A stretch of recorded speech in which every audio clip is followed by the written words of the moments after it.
è già un punto positivo che è arrivato fin qua, no? Sorridenti e abbronzati sono appena rientrati dal Brasile e parlano per la prima volta davanti alle telecamere Franco Figueira e Joe Fernandes, la coppia gay che ha contratto matrimonio all'estero e che in barba alle leggi nazionali a tutti gli effetti ad oggi risulta essere legalmente sposata pure in Italia, visto che Manildo non ha alcuna intenzione di annullare la trascrizione delle nozze a Casugana.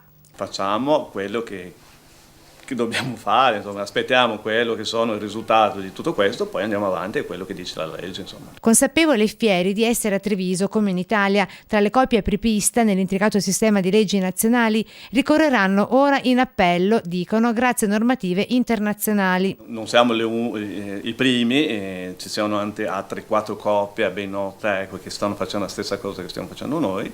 Ben venga per tutti gli altri che magari per tanti motivi non possono, ecco, farlo.